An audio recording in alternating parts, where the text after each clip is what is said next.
কোনো এক বর্ষার দিনে আকাশে খুব মেঘ করেছিল।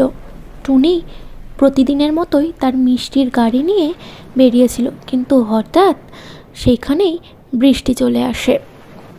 আর টুনি ওখান থেকে তার গাড়িটা নিয়ে সেই বৃষ্টির মধ্যে বাড়ি ফিরতে থাকে। বাড়ি ফিরে সে বলতে থাকে আর কাঁদতে থাকে, এই বৃষ্টিতে আমার মিষ্টি তো তেমন একটা বিক্রিই হলো না। আর এই বৃষ্টির যা ধরন, এই বর্ষার দিনে এত তাড়াতাড়ি বৃষ্টি কমবে বলেও মনে হয় না। কি হবে আমার মিষ্টিগুলো? সবই মনে হয় ফেলে দিতে হবে, না হলে সবই বাসি হয়ে গেলে আর কেউ খাবে না।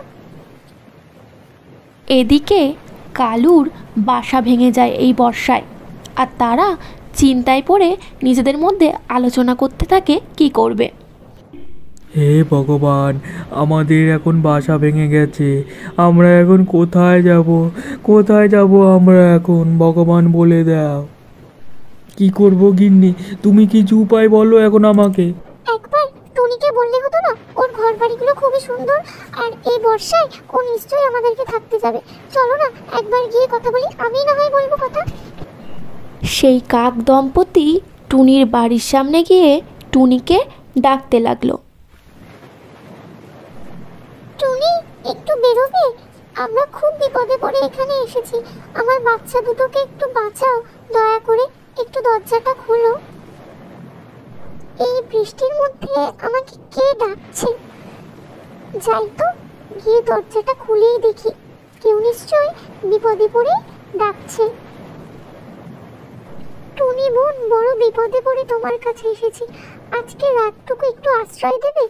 আমাদের বাসাটা না ভেঙে গেছে। দুটো বাচ্চাকে নিয়ে আমরা কোথায় যাব ভেবে পাচ্ছি না, তাই তোমার কাছেই আসলাম। দয়া করে একটু থাকতে দাও আজকে রাতটার জন্য।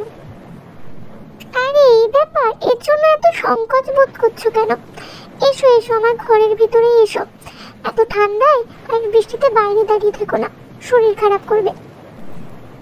টুনি সেই কাক দম্পতিকে তাদের ডিমসহ ভেতরে নিয়ে গেল, আর নিয়ে গিয়ে তাদেরকে পরম আনন্দে আপ্যায়ন করতে লাগলো। তোমরা এসেছো ভালোই হয়েছে। আমি একা একা কি বা করতাম এই বৃষ্টির দিনে। নাও একটু মিষ্টি মুখ করো, এটা কিন্তু আমার হাতের বানানো মিষ্টি। তোমরা খেলে আমার খুবই ভালো লাগবে।